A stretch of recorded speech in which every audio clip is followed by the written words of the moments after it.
This is Sister to Sister. I am so happy to see all of you here today. Looks like we've got over 30 participants, 34. I'm so excited to see all of you. Hello, hello, hello, everybody. Here's the deal. I've got an agenda. We're going to do our best to stick to it. But as you know, we can get off of that agenda. But there are things that I want to hit today. I know that your time is important, so I want to make sure that all of you get the most out of this as possible. If you got a pen and a piece of paper, I know I'm old school, use your phones, screenshot, whatever you need to do, record. Now, here's the deal. Today's agenda is, I think, jam-packed with stuff I know you can use. Number one, not yet, but Rebecca Rogers, which many of you guys know, is going to come on and talk about an amazing program we just got funded for that's going to do a lot for helping students to prepare for the MCAT.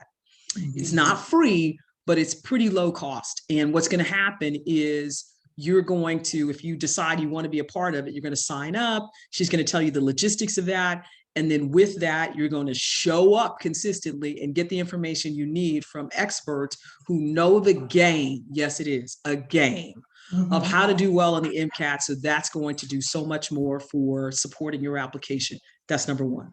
Next is AMCAS, the American Medical College Aptitude Exam. Basically, it's the med school application. I need y'all to understand what the application looks like and what yours should look like. And why? Because I want you to get in. So this whole process is about helping you to get into med school. If you are already in medical school, some of this information obviously is review and you don't care about it, but the process of how to continue to be successful in med school is helpful because it never changes. This is a constant education process. You will be taking tests for the rest of your life. So this is just how it is. Okay, so that's the next thing. And then the last thing is to talk about, finally, a very structured program for mentorship. So we have an email. We're going to put that in the chat. And I think it's ABWP sister to sister with a 2, sister to sister @gmail.com. Now, don't abuse this email. Here's what I need you to do, and it's going to be in the chat. I need your name, first and last. I need what school you were attending. I need your, where are you in this journey? Are you an undergrad? Are you in your med school? Are you a resident? Are you a fellow? Number one. Number two, mentorship. What do you want? You want a mentor to help you with your application. You want somebody to support you with a letter of recommendation. Are you interested in shadowing? I need good information. Obviously, I can't meet every single thing you ask of me or of the organization, but I'm interested in what it is that the group wants for mentorship. What I want you to get in med school. You can ask me anything, okay? But that's the key. Whatever you're asking is going to help you to get into med school, okay? And I am going to do my very best to match you as best I can with mentors, either in a specific subspecialty. You like peds, you like OB, you like general surgery, you like plastics, whatever you like. Or is it that right now you don't really know and you just need somebody to support you? I got an echo. I'm not sure where that's coming from.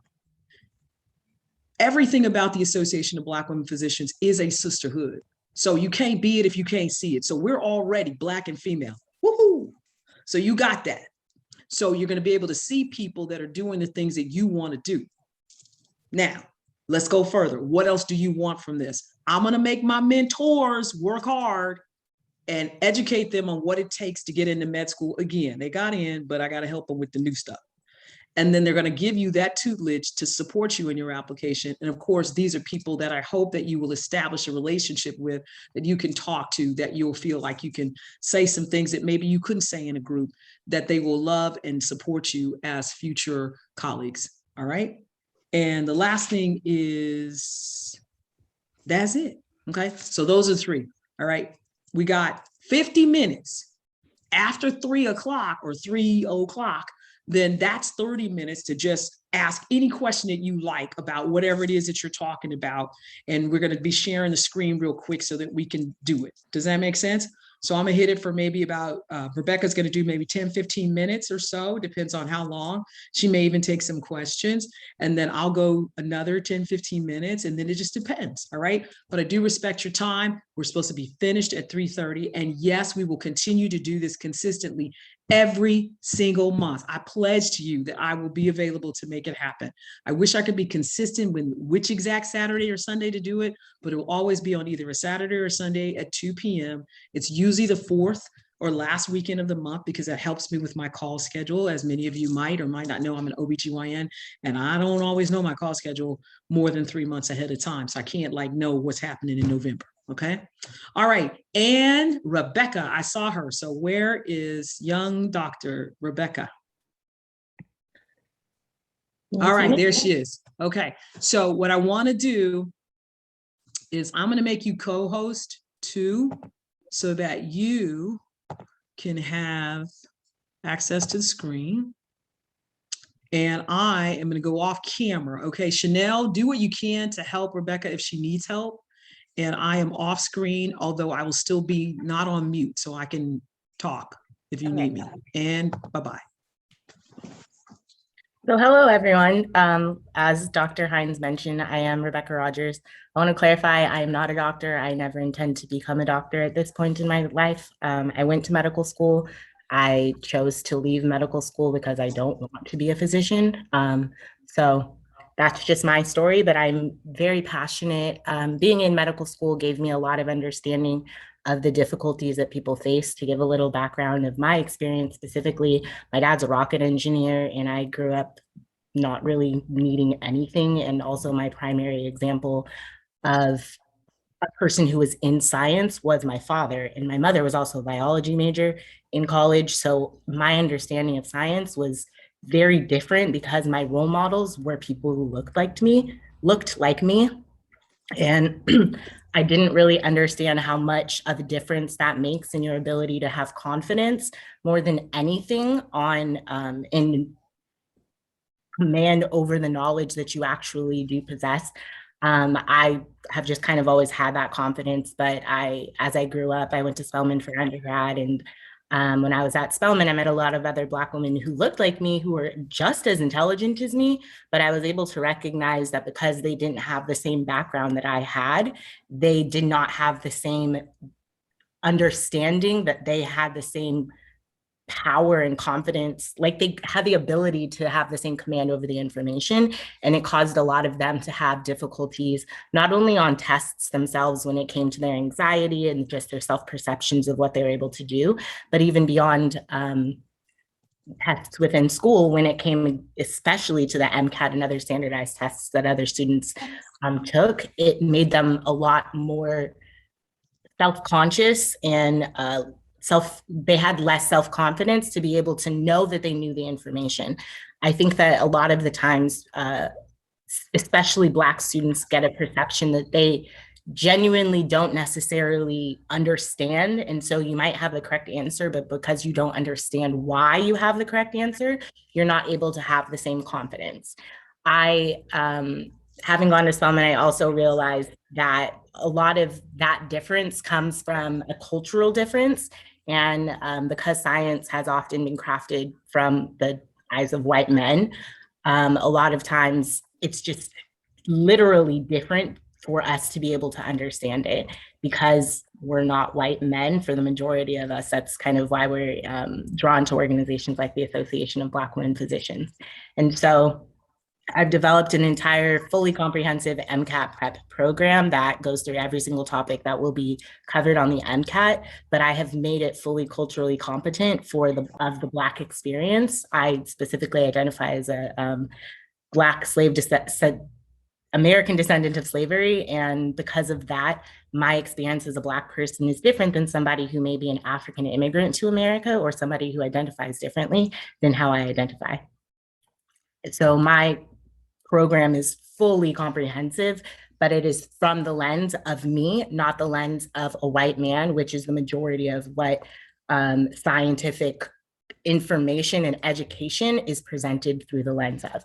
So that's kind of the huge difference between my program, and that's what has really drawn me to work with the Association of Black Women Physicians when it comes to the scholarship program that I'm going to discuss in a second. Before I discuss that, I wanted to give you all an overview of the MCAT. And if you all have any questions as I'm speaking, feel free to drop them in the chat, and I'll be checking the chat and answer them as I go through my talk. So the MCAT in its entirety is 4 sections. It takes about 7.5 hours, and it really is not like anything you've really seen before.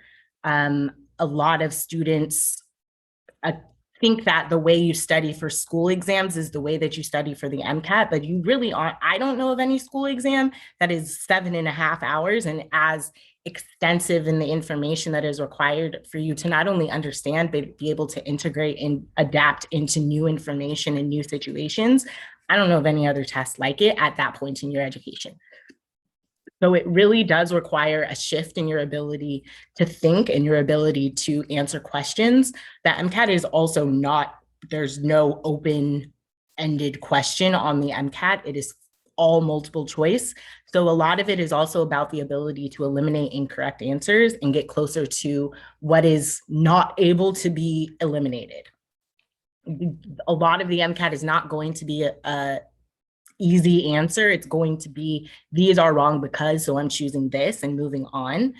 And honestly, as a physician, having gone to med school, when you're really working with a patient and trying to diagnose a patient, you're not going to say, okay, this is what's wrong with you. You have a list of things that are possible options, and you're able to eliminate from that list as you go through the process by saying, okay, well, they don't have this symptom. This doesn't go along with their experience. And that is how you diagnose the patient.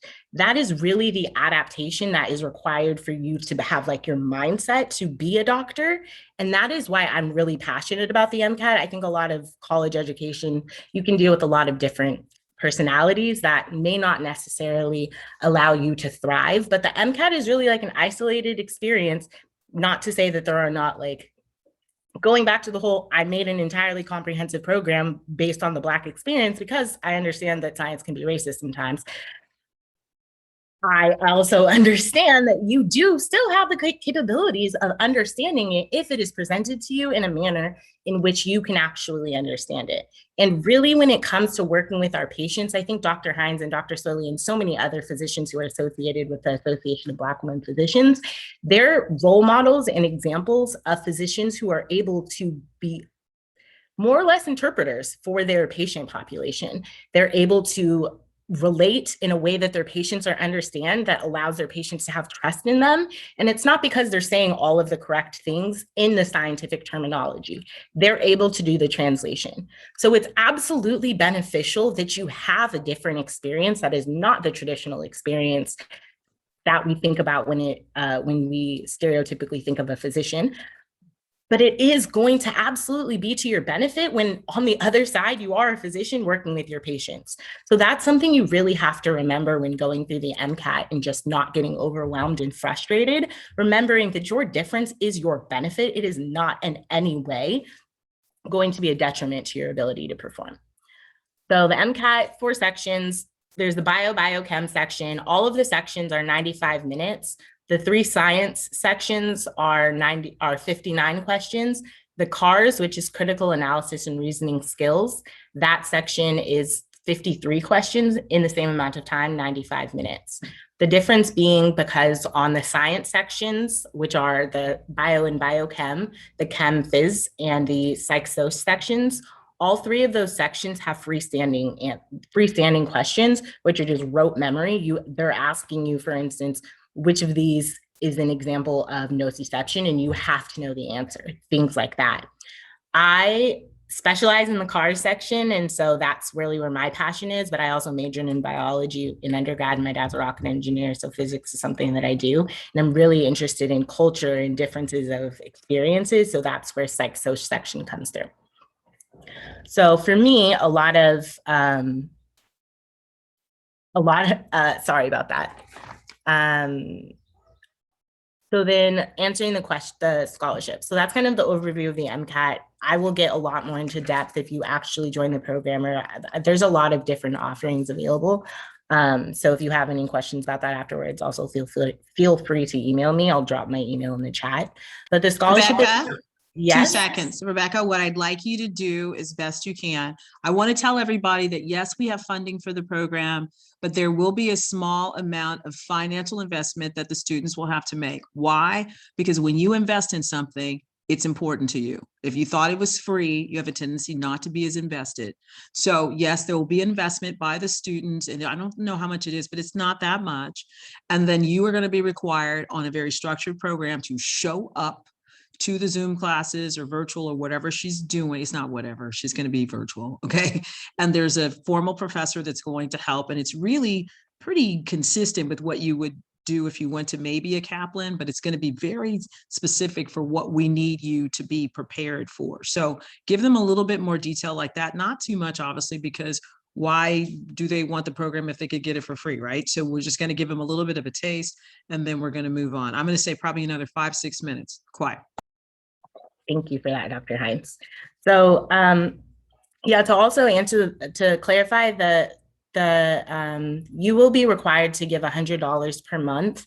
The program will run between May, June, and July. The intention is that you take the MCAT itself by September 1st. So if you need time in August, there is budgeted time available for you to still have access.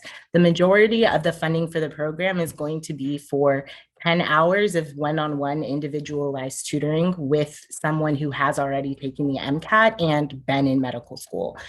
I am one of the tutors, and I have also coerced a couple of my friends and or classmates who will be joining me as tutors as well. They're all matched fourth-year medical students who are at this point like really in command of their information. And so I think something that is unique to this program is that you're only going to be exposed to people who are already in medicine, as opposed to something like a Kaplan or a Princeton Review or another program where you may be working with people who have other degrees who just understand that one thing. Everyone understands the integration of this information and how it will be assessed when you are a physician beyond the MCAT. The other thing I want to say, the application officially opens April 1st. So I'm not going to give the actual link to the application today. I will again drop my email in the chat, and I will also give that link to that application for a follow-up email from if the Association of Black Women Physicians does does a follow-up email for you all who attended this session. So I'm seeing a question that says, oh, I'm sorry. Will it be available at a later time? So the intention of this program is specifically to be an example and like a proof of concept to be able to get more funding later on to work with a broader group of students. We have funding specifically for 50 students, which is why there is an application for this. And we're really beyond just the tutoring, you will also get an individualized study program. We will take you from day one to the day of the MCAT. There is also yoga classes that you will be attending, as well as affirmations and meditations that are pre-recorded for you to be able to have access to. And there are a lot of other offerings that I personally understand really make a difference in your ability to perform. And so because of that, they're also integrated into this class or into this program. There will be every Saturday, at least every other Saturday, I'm still trying to figure out all of the details, but there will be a journal club that is literally, we're going to find some scientific article that is related to the information that you have been learning for that week. And we're going to be discussing that scientific article. That is how the MCAT is teaching you. And so being able to have those conversations, that's how medical school was for me. And that's really the future of medical school. It's not so much rote memorization. It really is conversations, because not everybody knows the answer, but you are able to learn with your peers. So we're really emphasizing peer learning and a lot of other things like that. Again, I don't want to give too many details. All of the details will be on the application when you check the link to actually apply. So yeah, that's kind of all I want to say, and being conscious of time as well. Are there any questions for me before we move on?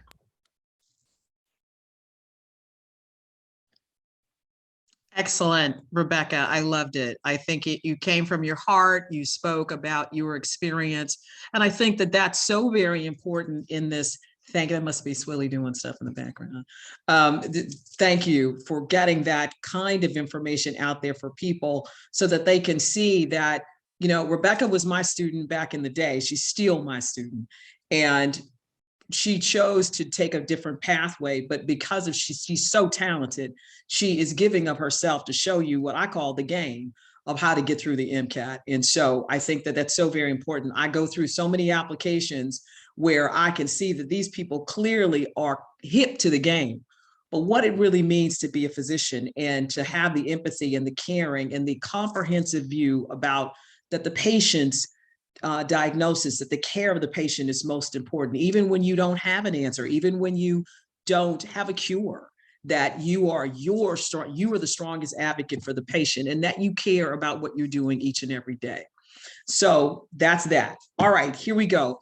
So we're going to give you more information about that. We put in the email, the ABWP sister to sister email, so that we now have a dedicated email to students talking to us about what can sister to sister do for me. And since I'm talking about that and I'm the treasurer for the organization, remember that little $10?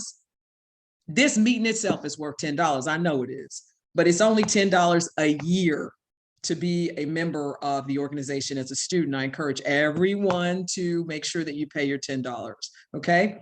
We're going to make it a little bit more exclusive too. I see your hand, Ms. Bridgewater, about not being able to access the information except if you are a member to some extent. Someone brought up that, well, I saw it on Instagram. I saw it on the Facebook page. Well, it seems like everybody is here. Why should I have to pay? Oh, we're going to make it exclusive so that your value added is because of that $10. Or if you're part of the MCAT program, you feel like we are really treating you specifically and helping you with what you need to do well on the test. Okay. All right. So that's that. So now I'm going to, I think, share for myself. I think it's, oh, before we do that, let's let Taja ask her question. Unmute yourself or I can unmute you. What's your question, Mama? Hi, yes. She kind of answered, well, participant asked a question in the chat. I am taking mine in late June, but I do want to take advantage of this program if possible. Will it be available before then? Like, will you guys be starting before then? Or does she not know that date yet? I think, Rebecca, are we going to start like mid-April or May? And I think it's May, June, July. I'm not sure exactly. I literally just answered it in the chat, but basically it's going to start May 1st. The actual program will begin.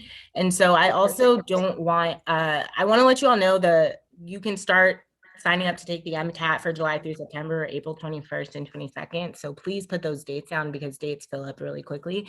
But to answer that question, the students who are applying to this program, I honestly prefer that they haven't officially chosen their MCAT date and we discussed when is the best time for them to take the MCAT.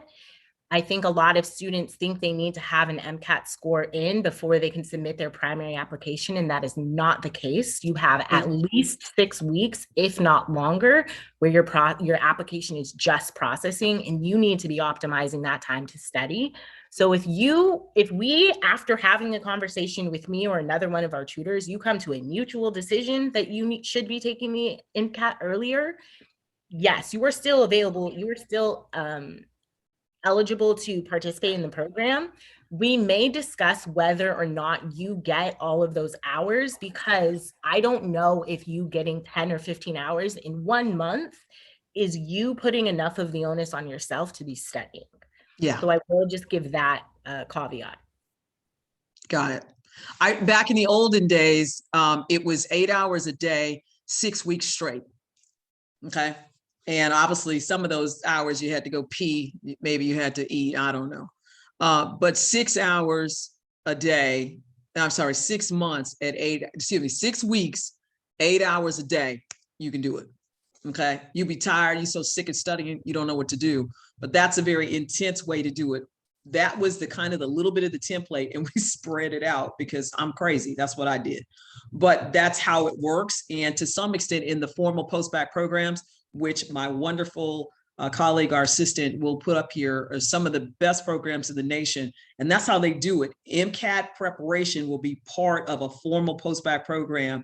Those programs are about, anywhere between $20,000 to $40,000 a year. And the ones that that Chanel will put up in just a second, they're worth the money. Okay, they will get you in, but they'll get you in if you do the work. That's another thing. People feel like, well, if I just apply, I'm gonna get in. No, you got to do the work. Okay. So, and can you do your own post-bac? Well, of course you can. The problem with that is the discipline necessary in order to make it happen. So here we're giving you the discipline, if you're willing to do it, for far less than what you would pay at any other place. And yet we believe that our outcome will be just as strong. If nothing else, you'll be a lot better prepared if you decide to delay the taking of the MCAT. You already kind of know what it's going to take for you to do it. All right.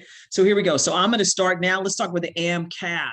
That stands for, let me get it right, it's the American Medical College Application Service. I believe that's it. Basically, MCAT prep and AMCAS. All right. So I'm going to share the screen and I'm going to go. Actually, I'm not going to do it. I think Chanel has it. Chanel, do you have it? Is Chanel talking to me? Hello. Yes. Yes. Do you have it, or am I going to share and pull it up? You're going to share that one. I have the medical. Okay. medicals. You have the other stuff. Okay. So everybody take a look in the chat. Remember, this meeting is chock full of information. Okay. We're also recording it. All right. So in the chat right now are post-bac programs that are fantastic. Okay. I think it's 25 or 50. And I don't have the time today to go through all of them. But what I will tell you is the top 20 are excellent programs. And most of the people who I know who have had the ability to, participate in those programs, they're fantastic. I could say that the UC system, all of the post-bac programs are excellent. I went to UC Irvine College of Medicine, got a full ride, and UCI's post-bac program was how I got that opportunity. UC Davis is a great program. UCLA is a program. UC San Diego is a program. Why do we know this? Because I practice in California and I sit on an admissions board and I'm part of the final selection committee. So I know our programs here in Southern California, but I also know the ones that are out of state as well. So if you've got a strong undergraduate preparation, it is likely that their post-bac program is strong as well. Okay. And no, you do not have to spend $1 zillion thousand. Now, in addition, there is a link that she'll put in. We were working hard on, I don't know if we got a link or we just printed them. The top 50 medical schools that you should apply to as an African-American student. Yes, MSU is fantastic and is definitely on the list as Michigan State University. And we talked about this before at another meeting. Well, I finally figured out how to get it all on one piece of paper. So they're going to put that, I think Chanel will put that inside of the link. We'll figure it out, but you got to see it. And it's going to have all these programs on it. Okay. So probably some places that you're not even familiar with that, yes, apply. Okay. Now, let's be clear before I go and open up an application. If your science, listen carefully, if your science GPA is 3.5 and above, that's biology, chemistry, physics, and math, 3.5 and above. If your all other is at least 3.5 and above, it could be a little bit less, but let's just say, fine. Your MCAT is 5.10 and above, unless there is something really wrong with you, because 5.10 is at least the 80th percentile for the MCAT. You in. Did you hear what I said? I'm gonna say that again. Y'all see my little old earring? There are 150 medical schools in the nation. I'm only giving you 50. But if you apply to all 50, I know that costs a lot of money. We used to do that, but I'm just sorry, 50. 3.5 science, at least 3.4, 3.5, all other, you in with an MCAT score of 5.10 and above. Okay, now, ready? Where's the average Black person? They ain't with them scores. So let's talk about what it takes minimum. All right, ready for the science, 3.0. I need a science GPA of a 3.0 consistently. I'd love it to be higher, but I'm gonna take a 3. Now, all other, I'm expecting that if science is hard for you, I'm expecting all other is easier. Yes, so push that. I need 3.5, I need 3.4, I need even higher in all other, because it shows me that your comprehensive ability to understand all things non-science is strong. That means you can write well, you can read well, you've got critical analytical skills. Thank you. That's where the MCAT comes in, right? Because now I have to look at the entire package, because you're not competing at the 85, 90th percentile, which is what Rebecca is going to do for you, right? She gets you 5.10, 5.15, 5.16, 90th percentile. Highest MCAT score is 5.28. Yes, I've seen one, and with a 4.0 GPA. And you know what? They didn't get in our med school, believe it or not, because being perfect is not the kind of person we want. We want someone who's academically clearly exceptional, but we need somebody who can think and do that at the same time. And this particular person was just super smart on paper, not so much when they came for an interview. So I need all of that. You guys got it? Hey, now I see the 50 schools. I'm excited. Perfect. So 50 schools, post-bac programs, science GPA. I'm sorry, back to the point. MCAT, 510. You give me at least a 510, and it's likely you can get into med school with at least a 3.0 in the sciences and at least a 3.4, 3.5 all other. I'm pushing it. I know I'm pushing it, and I know this is making some of you guys on this call uncomfortable. But that's where I need you to be. Is it possible to get into med school with a GPA, not GPA, but an MCAT less than 500? Yeah, it's possible. If all your science is strong as hell, you just had a bad day on the MCAT. I don't want you to have a bad day. I want you to be prepared. Now, if your science GPA is less than a 3.0, you working hard at trying to get into med school because your competition is blowing you out the water. And yes, Black people do have science GPAs greater than 3.0. So let's stop with that misinformation that just because I'm Black somehow or another, they gonna let me in. No, they not. And I wouldn't let you take care of my parents or anybody else if you can't hang. So let us be clear. This is where I need you to be. Why? Because when your science is ready, when your GPA is ready, you don't have to worry about it. You submit your application and know somebody gonna take you, if not many. That's what we're about. We want the pipeline from ABWP and Black women physicians, which we only make up what? 2% of all physicians in the nation. So all 40 folks on this call are unicorns already. So we want more unicorns in medicine, moving and shaking and making things amazing, right? I'm gonna share my screen now and we're going to go look at an application. I feel like Mr. Rogers. And here we go. All right, I hope not to mess up everything. Let's see here. Look at that, it showed up. I'm so excited. Okay, Dr. Sully's going to sleep on me. All right, what I'd like you to see is this student. You can't see it, but this student is a Harvard undergrad. Can y'all see this? Yes? Somebody shake their head and say yes. Yes. Okay, good. Yes. All right, that's good enough. Okay, I want you to take a look at the person. She's at Harvard University. Both of her parents are physicians. They happen to be local physicians here in Southern California. This is their daughter. So that's all the info I'm gonna give you. Notice that she got to Harvard. She's a science major, she's a biology major, and her freshman science is 2.58. Y'all see that? And then her freshman, her sophomore year is 2.9.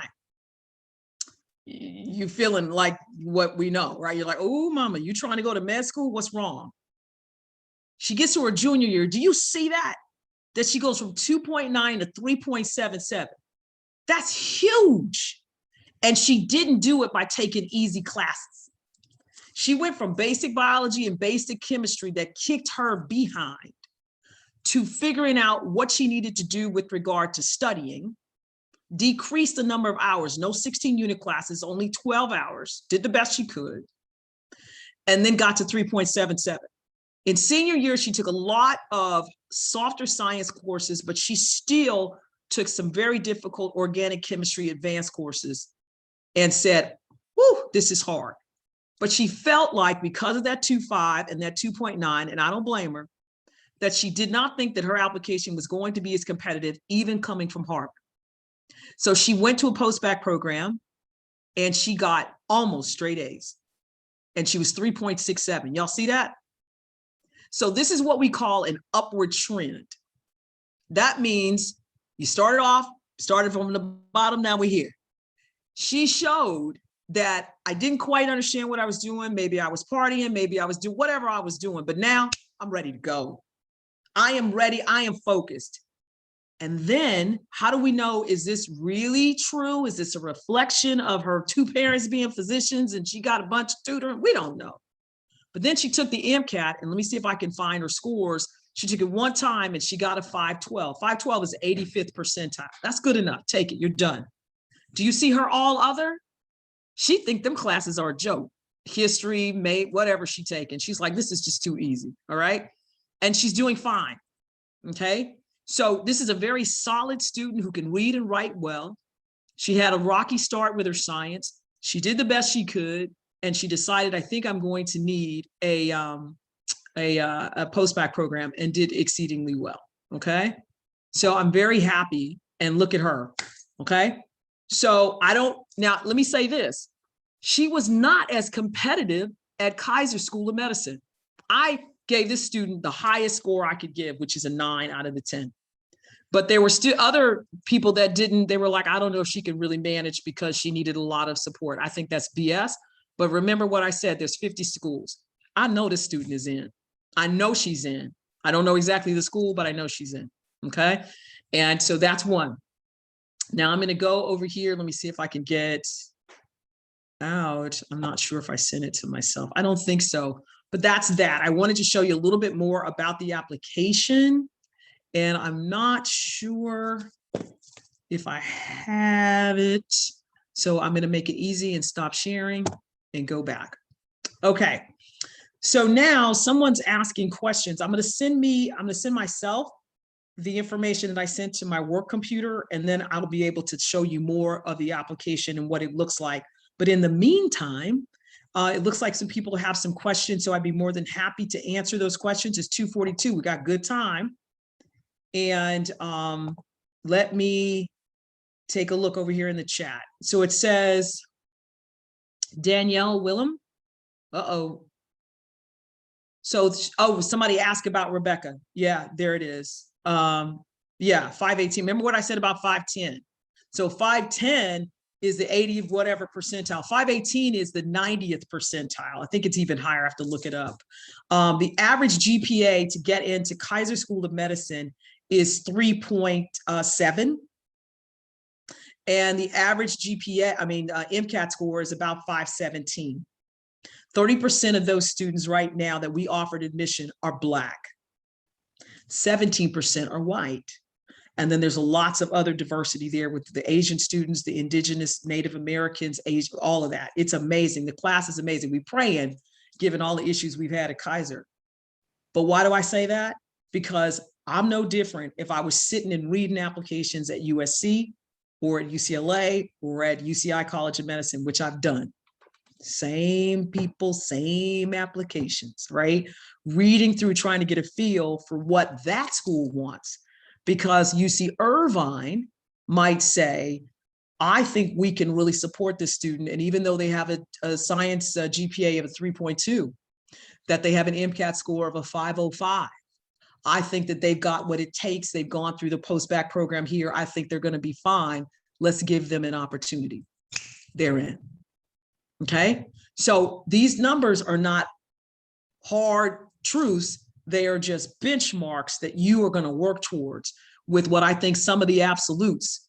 Less than a 3.0 in the sciences is going to be tough. I did not say you can't get in. I said it is hard. And what that does mean is that when you get in med school, if you get in, you will need the kind of support from student affairs in order to make sure that you have the tutoring, that you have the kind of study skills necessary. Why? Because then you ain't gonna match. And some of you are like, what is matching? You don't went to school for 4 years and now you can't get into the subspecialty you want because you're not competitive. With all the courses you've taken in med school and with all of the rotations in the hospital, you go to apply for a subspecialty and you can't get in. It still is your fundamental sciences. It still is your ability to understand the information and to put it out in a cogent way. We're teaching you that right now,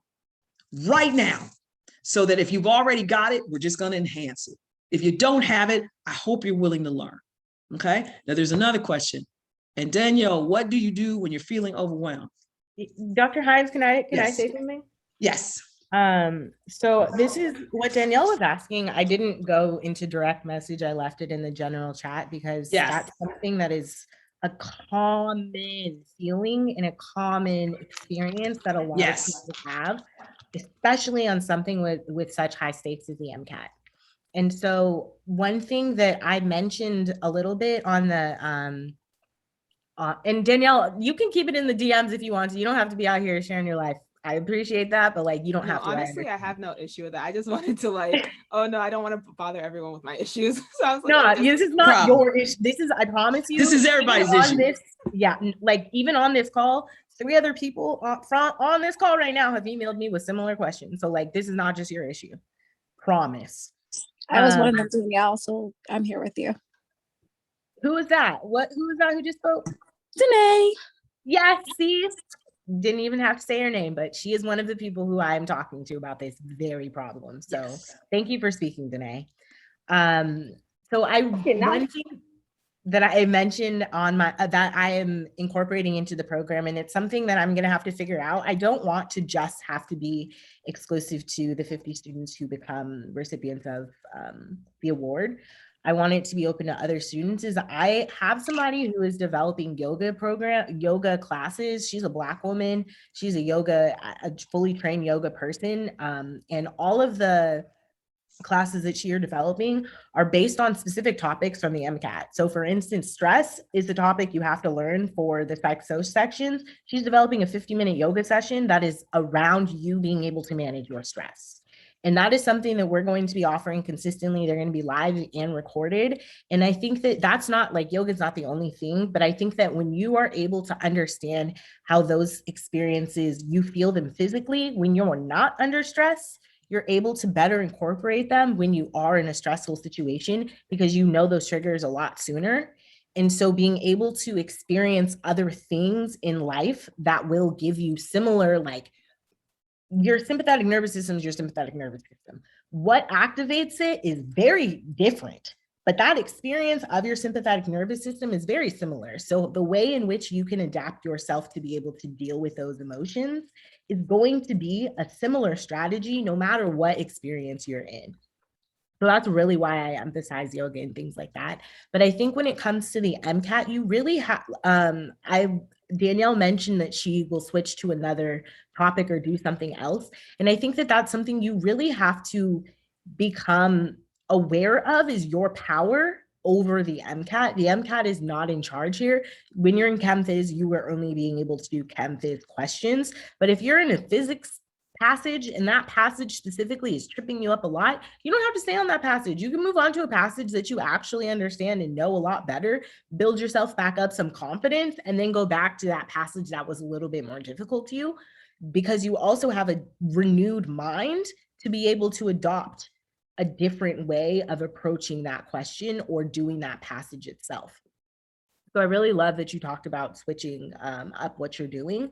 I think something else that you have to be able to do is recognize, even if you can't switch out of the situation, you have everything within yourself to be capable. Absolutely, you have to also know that you put in the work. I think a lot of students, they do not want to put in the work. I think a lot of like old people like to say that this generation's lazy, and I wouldn't go that far. I think we're a lot more innovative than other generations are because we have a lot more access to technology, but that can be to your deficit when you don't recognize that your mind created any technology that exists in the world. Humans created technology. Technology works for our benefit, but if we are run by technology, you're never going to be able to be a physician. They're doing so much trying to figure out how to make AI doctors, and it's failing every time because you can't AI a physician. Like, you literally cannot do it. And so you have to be able to understand that you really do need to have the information inside of your mind. That is unexcusable and inexchangeable. You have to know that, because that is how you become a doctor. But you also have to recognize and be honest with yourself about whether or not you have done indeed the amount of work required for you to get there. If you were in undergrad and you didn't have a 3.5, 3.6 GPA, there's a likelihood that you did not have command or mastery of the information. There's also a likelihood that you probably had a bad teacher along the way, and both can be true. Bad teachers cannot continue to be the reason that you don't learn the information. That is why we have the program that we have, and that is why I am literally available and accessible to you all. But if you do not recognize that you do have something that needs to be fixed It is not something that anybody is judging you because of. It is not anything that is going to prevent you from being able to get to where you want to be. But if you don't recognize that there is work that still needs to be done, and you are capable of doing the work, but it will require a sacrifice that you are probably not familiar with giving of yourself before, it's going to seem like it's insurmountable, because honestly, you have not created the mind for it to not be insurmountable. That's not to say that it's not still hard, but it is very, very, very difficult to do if you do not have the mindset to adapt and be able to come to the conclusion that you can do it. So I think And you can. I'm sorry? And you can. I said, and you can. Rebecca's preaching. She's telling the truth. We're going to take some more questions. Yeah. But the main thing is that she touched upon something that I think that a lot of the students are not prepared for. And that is, we would call it kind of a come to Jesus meeting. It happens to be Palm Sunday, right? But it is, no. I know you Black. I know you female. I know you had a hard time. I know you don't know a lot of doctors. You know what? I don't care. Neither does the rest of the world. So I need you to be ready, to get prepared, to do what you need to do. Why? Because if you happen to, let's say, rotate with me and we're in the clinic and we see a pregnant lady. Ooh, we see a Black pregnant lady. Ooh.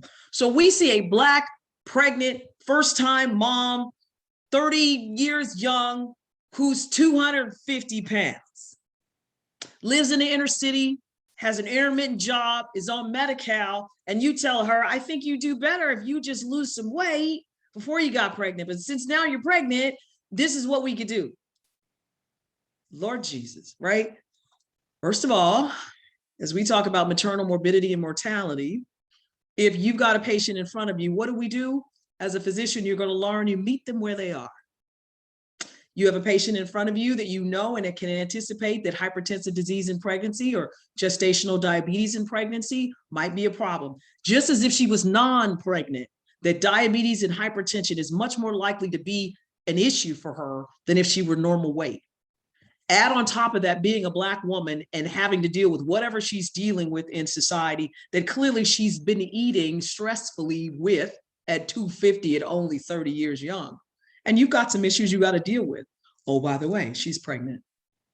So the goal is systematically, as you go through with your prenatal care and you think about the importance of another life inside of that person and what it takes in order to exchange oxygen from the placenta and to make sure that 25% of that is going to the kidneys and that it's growing well and producing the amniotic fluid around the baby that helps with lung maturity and does everything it can. Why? Because we're at increased risk for preterm labor. Yeah. Why? Because if our blood pressures are starting to rise, we're at increased risk for preeclampsia. We don't still understand the underlying mechanism behind that, but you should know at least to recognize it and how to treat. Treatment is delivery, but it depends on how early they are. That's if you decided you wanted to go into obstetrics. And obstetrics is not midwifery, so let's be clear. You are a physician. You are medical management decision-making. You take responsibility for the patient. Whatever goes on, it's on you. You're not a nurse. I ain't got nothing against nurses. I love them. I wouldn't be who I am without a nurse. But when it comes down to what you're taking care of with the patient, that's on you. So if you're serious about wanting to be a physician, this is what it takes. It's not some fancy little white coat and a fancy car and, you know, I'm able to financially take care of myself and I've got a title with MD behind my name. It's way more than that. So when it's so easy to talk about the white doctors, it's so easy to talk about them other people, but then you want to become part of them. You want to do something different? This is how it starts. But the fundamentals is white folks, Black folks, and Asian folks, and Hispanic folks, and Latinx folks, and gay folks. We all taking the same organic chemistry class. And I don't need you to fail it. Understand me? So this is what we're talking about. There's a lot of other ways that people approach medicine and how to get them into med school. That ain't me. I'm telling you what I think I wish I knew when I was applying. Efficiently, get in, get it done. And I got the email. So I sent it to myself. I'm gonna pull up the application. So for people who have applied, they've seen this before. For people who have not applied, you haven't seen it. This is what I see when I'm sitting on the committee and I'm reading your application, and this is how I systematically go through it. Ready? And share screen.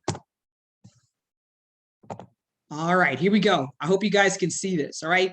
So this particular student, I tried to get rid of all identifying information. On the left-hand side, you see that highest MCAT since it first started in 2015 is 512. You see where it says highest MCAT date? It tells me when was the last time they took this test. Total GPA, general, is 3.62. Cumulative, BCPM, biology, chemistry, physics, and math, 3.25. Application, regular MD versus MD PhD. Legal state, the student is coming from DC. Underneath that is the Z-score. The Z-score means that all of their GPA, all of their interview score, they score positive range versus negative. Y'all got it? Now, I cut off some parts of this application because I didn't want you as best I could to see the person's name. But remember that student that I told you had the upward trend? This is her application, okay?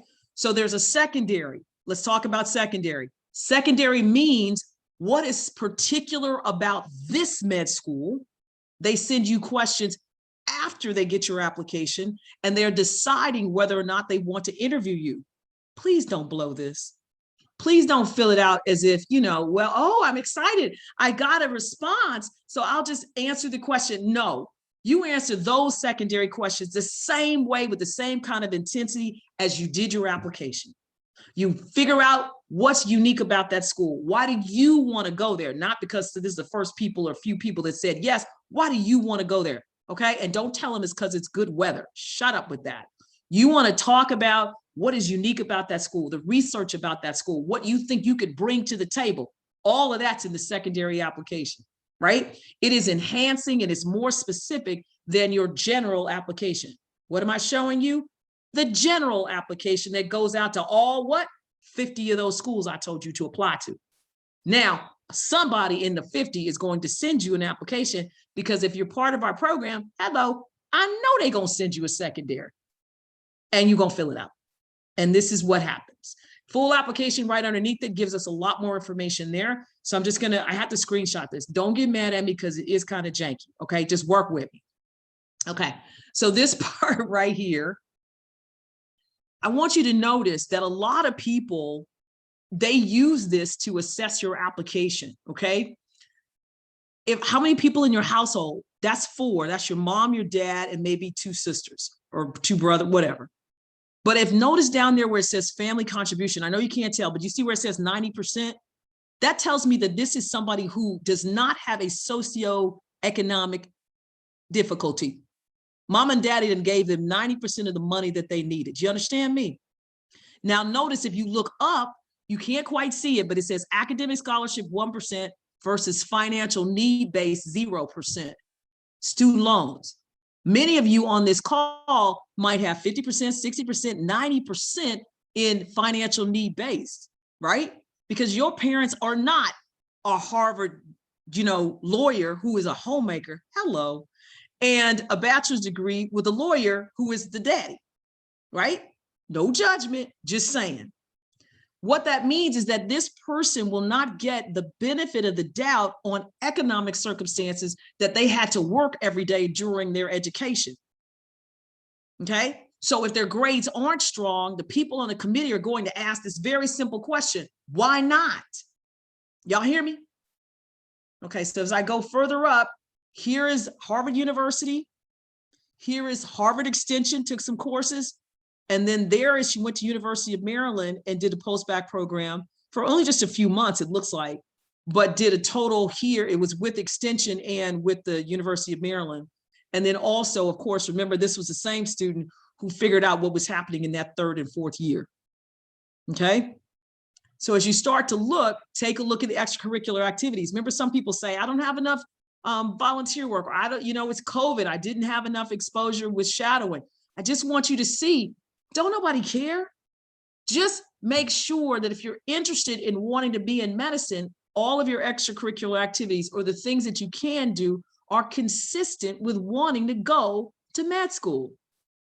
And if you work, write it down. People got Popeyes on here and McDonald's and all kinds of stuff where they spent lots of hours working. What do those places teach you? Customer service.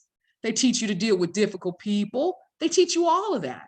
So that's very good information on the chart, as well as information about all of your volunteer work, all of your research work. I only put a little bit of what this student had on here. She had everything. She had volunteer, she had scribing, she had everything.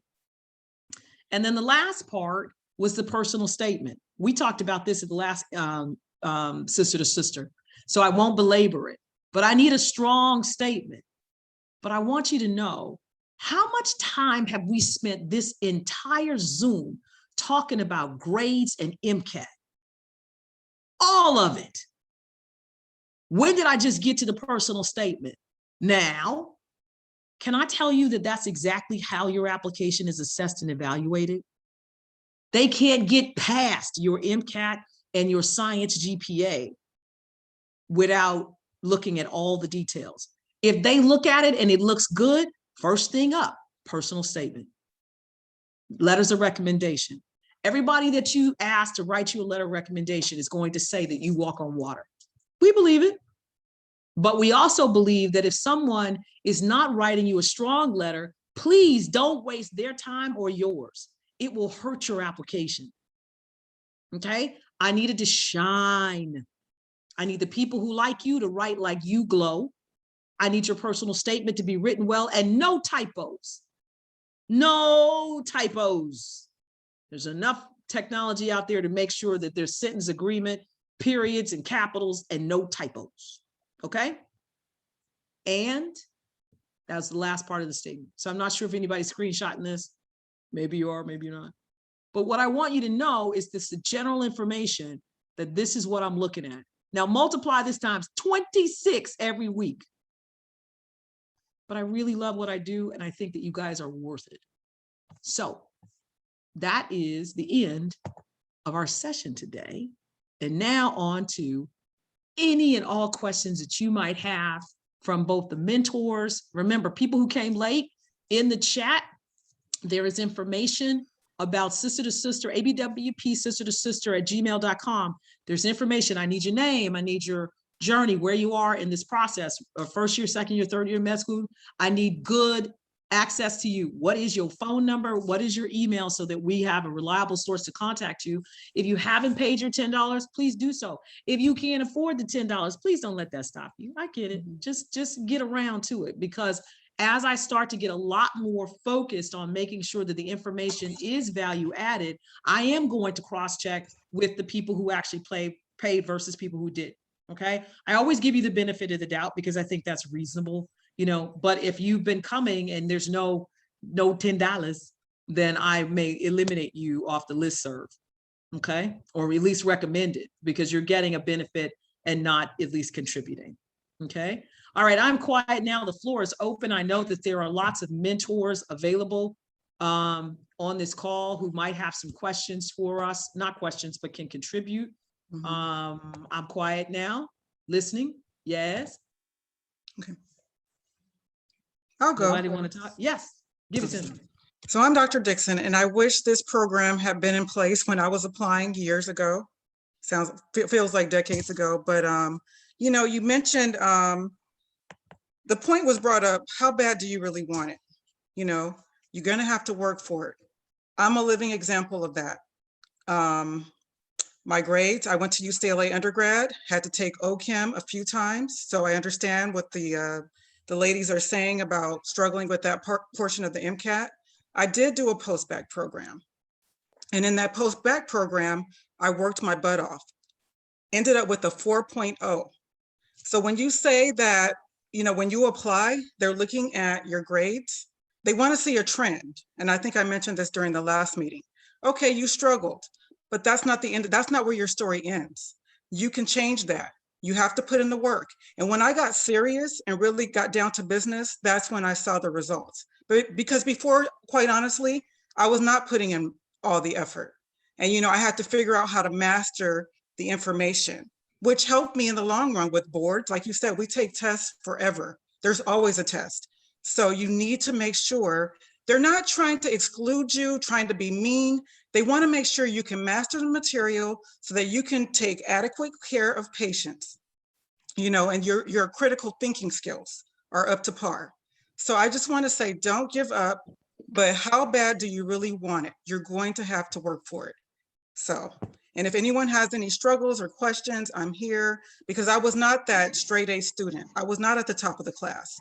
I had to figure out how I learned and how I could master material to succeed.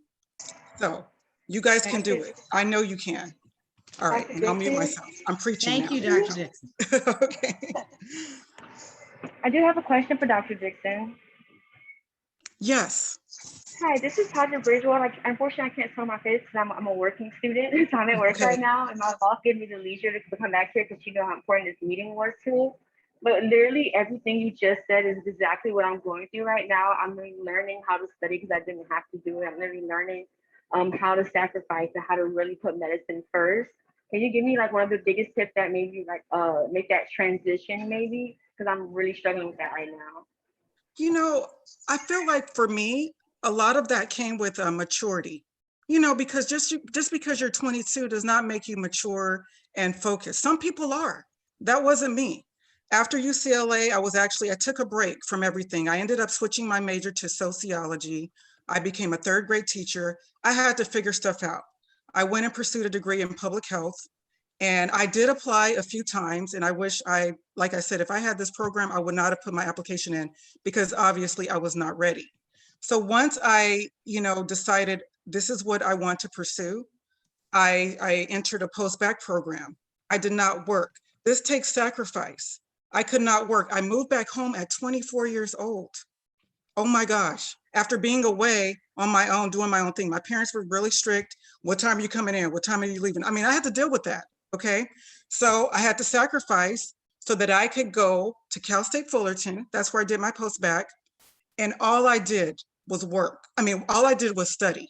And they have a program too. I think someone mentioned, you know, having a structured program. You absolutely want to enter a structured program because there was an office that could guide me, that could give me the programs that, you know, might fit a profile like mine, because I was like a non-traditional student.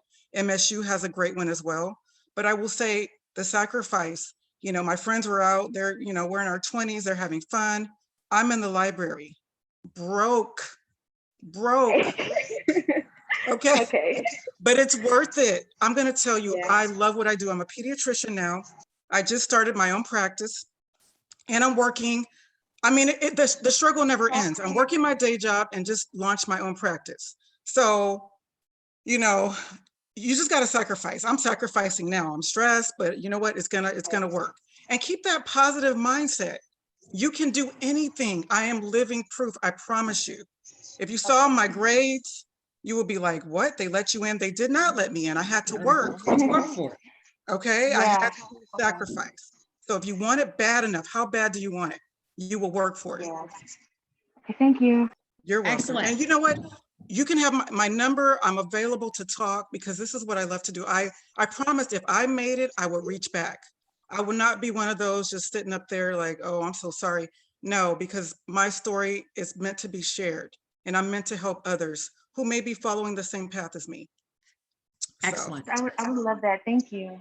Dr. Dixon, make sure that you put your name and contact information either in the chat or send that to the website that we've created now, not the website, but the email, which is abwpsistertosister@gmail.com, so that we have, because we're really formalizing this. We've been doing this. I'm going to say I've probably been doing this for at least 10 years, at least. Okay. And I'm also part of the scholarship committee as well as, I'm all things ABWP most days. Why? Because these women gave me a scholarship twice when I was a student. It was these Black women that took me under their wing back in, I don't want to talk about how long ago, 1992, when I was at UC Irvine and left from UCLA dejected because I applied to med school for the first time and didn't get in. It was one of my colleagues who had gone to the UCI College of Medicine, the post-bac program, and told me about it. And here I was applying for a program that was competitive. And I was like, I've already been rejected. What's going to happen? But my application, it just needed a little bit. It wasn't bad, obviously, because pre-med students are smart people. It's just that, OChem had kicked my butt more than once, and molecular biology was just not friendly, right? And so I had to figure it out. By the time I got finished with UCI's College of Medicine, not only could I alpha ketoglutarate goes to the, the kinase, the hexakinase, baby, I could tell you about it. And then all of, the research, the opportunity to do research and publish. I was one of, their most successful post-bac students because I didn't have to work. Y'all need to understand brokenness is next to godliness in med school. Yes. If you are not broke, you in the wrong business right now. Because once you got a car note, once you got to pay rent, it's hard to find the time in your day to be able to study and do what you need to do. I know it's possible. I'm saying it's hard. Right. The sacrifice to go live with your parents, to go be broke and maybe file bankruptcy, whatever it takes. Because if you're serious about going into medicine, that's what it's going to take. That's right. You're right. But when you say, I can't do this little part, but I got my boyfriend, I got to have some kids. I go and do that. You ain't going to med school. That's right. Because if you go into med school, that's what it's going to take. Mm-hmm. Now you can look over at your white colleagues and it seems like they don't seem to be struggling that much. Yes. They lying. Right. Let me be clear. The process to get into med school, to stay in med school, and to be successful is difficult for everybody. Right, right. White folks have just figured out how to make you think that they think it ain't that hard. Yes. Let me be clear. Right. In my 4 years of med school at UCI, 4 people killed themselves. Not near a Black person did. You know why? Because we done been through the stuff. You ain't going 16, 19, come on, you can't hurt me. We gonna make it through. Can I mention another point too with the OChem class that I took like 2 times, 2 or 3. I can't remember, I lost count. But a lot of the students, especially at UCLA, they had seen this material in high school. Come on, I didn't go to a high school where I was exposed, So this was my first time seeing those structures. I took chemistry, but it was like a foreign concept to me. So I had to see it a few times. And the very last time I saw it, I mastered it, enough to get me into med school. So Absolutely. Like you said, don't compare your journey to somebody else's. And we do that. I had my whole life planned out and it did not go as planned, but I'm still here. So I just want you to understand, you guys, you're not old. I started medical school at 27 and I thought that was old. Oh my gosh. I'll tell you what's old, me right now. But anyway, we don't just follow your own roadmap, however long it takes you, because I want you to be successful when you get in. You want to stay in. You want to pass your boards. You don't want to get stuck when it comes to match day. And you have all these loans. And we can talk about that, how to finance medical school, but that's another topic because I figured that out. Sister to sister. Yeah, we gonna get to it. But let me mute myself. And there we go. I want to add that more students, we got more questions in here too. Yes. Something Dr. Dixon was also mentioning is I call it remembering your why. Yes. You really have to define, on your personal statement, that should be a narrative of your why you want to be a physician. And I think that before you are able to interpret that into however many words or characters are required for the personal statement at this point, 512. There we go. You have to be able to know it within your mind and articulate it for yourself when you're going through difficult experiences, because that's really what's going to motivate you to get through. And if you think that those difficult experiences are going to count you out or be the reason that you're just done, your why is not big enough. Your why needs to be bigger than any challenge you can overcome. If you're able to envision the patient on the other side of all of this, the physician you want to be, whatever is your why, it has to be bigger than any obstacle you think you might encounter, because you have to know that you're capable of going through anything. Other questions? We got 15 minutes. I want everybody to know that this is so weird because we're doing this by Zoom, but I always say this if you were in my house, because we have these meets at my house every other month. And I would say that you didn't get here by accident. Let me say that again. The people on this call, what is it, 43 people? You didn't go to high school and get into undergrad, and some of you have already graduated from some of the top prestigious colleges in the nation, or whatever 5,000 colleges in the nation, but you got in. You talk about you want to go to medical school and you got pigment that look like me.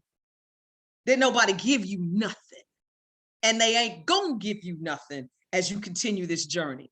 Why do I say that? Because many of you have this imposter syndrome issue. I'm old, I'm 53. I ain't got no imposter nothing. But I remember back when I was 18 or 20 and I was at UCLA, and I was a pretty smart kid. I didn't know how smart other people were till I got there and realized, ooh, I got to step my game up. That's what I'm talking about. It doesn't mean you don't have the talent.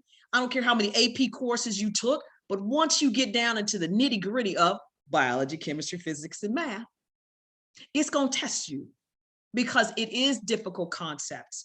And these concepts, even if you think, when am I ever going to use, the Krebs cycle in medicine? No, you won't use it, but you will use the thinking in your pharmacokinetics class. You will understand the importance of glucose metabolism and what it means when it don't work, diabetes. It is the most important disease that you could ever understand in medicine, because when you understand diabetes, you understand medicine, because there is no organ that it doesn't touch. It is absolutely metabolism and how there inherently becomes a problem with insulin and glucose metabolism and energy. You can't beat it. You want to talk about ATPs and ADPs? You want to talk about DNA and mRNA? Oh, baby. So everything that you learn can be applied. Yes. And the more depth that you have as the physician, depending upon whether you're a pediatrician, an OBGYN, plastic surgeon, general surgeon, family practice, internal medicine, radiologist, dermatologist, I don't care about the ologist. It is the depth of your knowledge that separates you from all other subspecialties. Don't get it twisted. You earn that MD or that DO behind your name every day. And if you got pigment, maybe every minute. More questions? Oh, thank you, mentors. Thank you, mentors, because I'm going to push y'all to really help me so that you guys have the basic knowledge about how to help with an application, and then the next steps, which is basically your story and how that will help students as they go through. Other questions? So someone asked me a question in the chat that I want to answer, because actually 2 people asked me a very similar question. Cool. About experiences during COVID. I think something you have to recognize is, like, the people who are reading your applications are like Dr. Hines. They're physicians working during COVID. So they understand that things have been shut down. They understand that you have not been able to be in a research lab like you normally would have been. They understand you don't have the same access to literally your college campus like you normally would. Like, literally, this isn't a bunch of heartless souls who is just an algorithm experience. Like, these are human beings who know what it is to go through these experiences. So don't think that because, oh, I had all of these big plans during COVID and I'm not able to do research, or I'm not able to do in-person clinical experiences, and that's going to be a huge deficit on my application. You're one of 7-8 billion people who are experiencing COVID right now. Yes. So, like, everyone's kind of going through something where their plans got rocked. Every single person in the world had a plan that got rocked because of COVID. Yes. You have to be able to understand that your ability to be resilient in this process, switch up and get a new plan, because things are going to change. And do you now have a new plan? Are there new things? Did you learn something because your plan fell through? That is actually the interpretation that is going to be able to make you stand out, because I promise you, this upcoming application cycle, the majority of students are going to be salty that COVID impacted their ability to have plans to be a physician. Yep. So your ability to be resilient is going to be even more crucial. And don't worry so much about, I don't have 100 clinical hours. That's not going to be the number one necessity. It's not. It's not. The criteria is still the same, y'all. I'm still looking at the sciences, and I'm still looking at the overall application.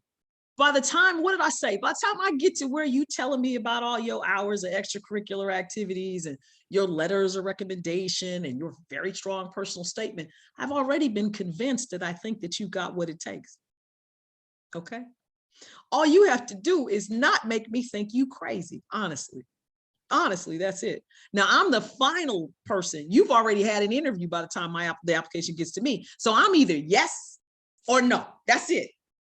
It's very few people I say no to, because I think that all of them at this point, they'd have made it this far. There are 7 touches before the application gets to the final selection committee. So by the time it gets to me, I'm like, why would I tell this person no? Unless you straight up crazy. And yes, I have found some. You're like, oh.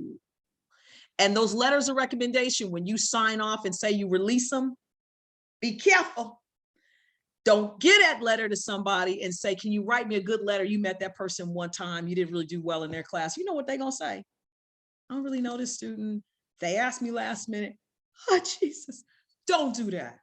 Don't do that, because it's that important. And the COVID question was on our application this last year, probably will be on still.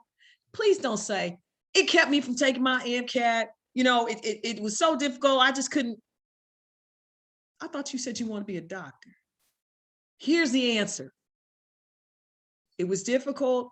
I had to rearrange my plans, but I learned that life is fragile. I spent more time with my family. I went to volunteer with my family member, or I went to volunteer at the COVID vaccination site, or I was at the testing site, or I did the best that I could with the information that I had, looking forward to doing more research. The research changed, and now we were looking more at some of the components of the COVID vaccine. I don't know what you're gonna say, but you ain't gonna say, well, you know, it kept me from doing what I wanted to do. If that's your answer, and there are lots of people like me all over this country that read that application just like that. Why? Because you said you wanted to be a doctor. It's one of the few professions where it is self-sacrificing. I'm sorry. You know how many of us didn't have what? This was our mask in the beginning. And then we realized, okay, maybe we got to get better. So we got real mask. And then we got to this mask. And then finally we got a real mask, and we pray we didn't get it. I know it's crazy, but it is what it is. Ask a nurse. They was on the front line faster than we were. Okay, y'all. Okay, 8 minutes. I'm quiet. Questions? I don't have a question, Latanya, but I just want to let you know I'm here and let them know I'm here. I had to jump off of another Zoom call, but I had to pop up to let all the people out there, all the students, residents, fellows, whoever you are, I'm available for whatever you need. I've been a mentee with ABWP for quite some time. I'm a past president, for those of you who don't know, and I'm family medicine physician. I think I was non-traditional from the word say go, because I'm a DO, not an MD, and I was, I think, 28, which was the average age, or it's still the average age of entrance into medical school. So I'll leave it at that. I think I put my email and my number in the chat. Yes. Thank you so much. I appreciate it. And we didn't necessarily get a whole lot of questions, I guess, because we had a, you know, what is it, action-packed afternoon with lots of good stuff. So I want you to be able to take away from this experience information that you can use, right? So when you walk away, you kind of know what an application looks like. You kind of know about how at least one evaluator looks at the application. I see you, Loje. And the reason why that's important is because from the beginning, I need you strong, because once you get into med school, it does not get easier. If you thought that the 6 weeks at 8 hours a day, or every weekend at 8 hours a day, that's just a small sacrifice. So if this is not what you're willing to do, you're not prepared for, then maybe medicine is not for you. Because I take call. There are some subspecialties that don't take call, but before you could get to that, you're gonna be taking call, even as a student. So if you're not willing to really understand what it takes to make those sacrifices, this may not be the specialty for you. And I get it, but it's certainly not because you don't have the capacity to do so. I think everybody, it's not, I think, I know everybody that's on this call that is an undergrad or graduate for whatever university, you got what it takes. There's no question in my mind. You do not have to be an exceptional academician to be a physician, but you do have to be bright, no question. Stupid people don't do well in medicine. I'll set it. All right, Loje, your hand is up. I hear you recognizing the floor. Loje. Hi, Dr. Hello. Hines. Hello, can you hear me? I can hear you, Lojay. Yeah. All right, I'm here. Hey, Dr. Hines. Hi, everybody. Thank you. Regarding filing BK, hi, Rebecca. Regarding filing BK, does anybody have any personal experience or advice filing bankruptcy, particularly if your debt is student and a part of it is to a particular institution, and how long it takes, the process? Do you need to get a lawyer to do it? My thought would be that what you could do, and I can help you with that, is because I have filed bankruptcy in my lifetime. I'll tell all my business. Is number one, the best thing to do is you got to get a lawyer. Okay. And I do know someone that would do, I would say, I'm sure she would, I'll call her a consultation to talk with you so that you, because the particulars about filing bankruptcy, regardless of why, it's technically the same. You don't have any money. That's it. However, how you go about doing that and making sure that it harms you in the least way as best you can financially is a lawyer is important. They don't cost that much. The reason why people who do bankruptcy don't charge you usually that much, because they know you ain't got no money. Okay. So my thought would be, I'm going to get you in contact with the person who is still in practice and helped me many, many years ago. And I think that might be helpful. Okay. Thank you so much. In particular, you want to ask that question, you know, bankruptcy does not always relieve you of all kinds. Well, that's true of too, especially student loan debt. Student loan debt may be one of them, okay? That's why I asked. Right. Specifically. Yeah. And specifically too, when it's, you know, maybe a debt owed to a institution and not only your federal student loan debt. Okay, because I'll be honest, I'm personally in a situation where my transcripts are being held hostage, and it's kind of difficult for me to move forward without having full access to my records. And so at this point, BK, you know, although I was reluctant, it's something that I am considering and want to get more information in what I need to do it.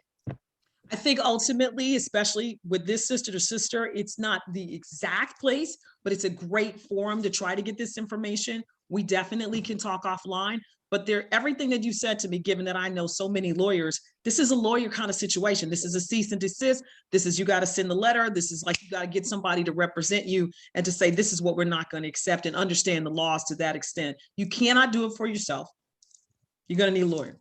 So what I can do, is get that for you. So Lojay, you know my number.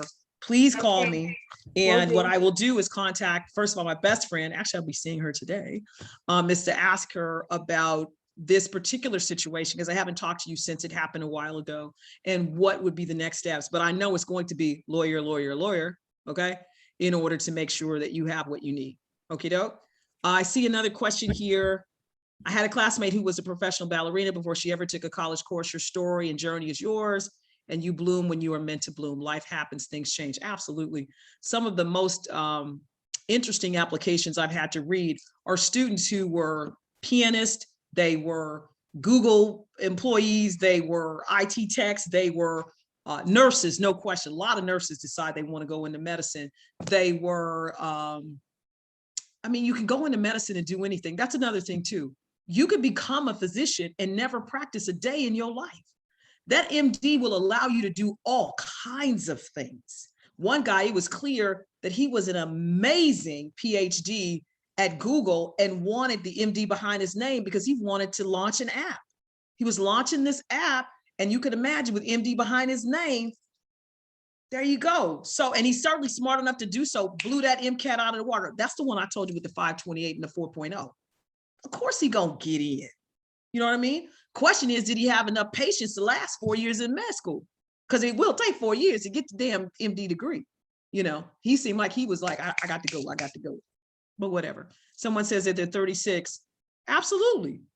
Absolutely. Whatever it is you decide you want to do, people say, well, God, I couldn't go to school that long. What else you gonna do? Because life keep going on while you doing all the other stuff that you said you wasn't gonna do because you, that's all I'm saying. Do what you want to do. Life is too short to be unhappy. Dr. Hines, someone asked me, they're not an undergrad student and not a medical student or a physician, and they're asking how they still sign up, like become a member of ABWP, because those are the only options on the website. It's $10. Blackwomenphysicians.org paid it $10. I see the thing come in on my phone. She's Says you're down to pay the money. She Yeah. doesn't know which category to select because she's none of the above. Oh, associate. Okay, so here's the question. Why aren't you a student? What's going on? She's You not want an to go to med undergrad. school? They're not an undergrad. They are a non-traditional student, and They I don't went to think there's a somewhere. Where they gonna get the biology, chemistry, physics, and math? So should they just say that they are an undergrad student for their membership? I would say yes. Okay. Yeah. Yeah. Thank you. So if you're not currently in undergrad, no problem. You at one time were, I'm assuming. You might be third grade school teacher. Okay, fine. Click undergrad, because at some point you had an education that prepared you for whatever it is you're doing. And now you're switching tracks, right? And now you're going to prepare with the necessary science in order to get in.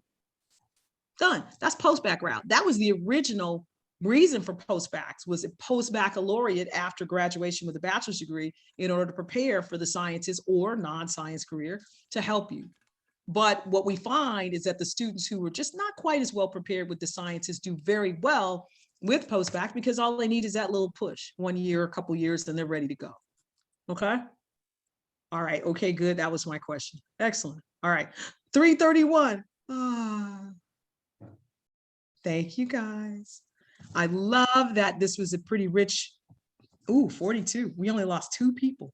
Okay, it was 43 before. So I want to say thank you all so much.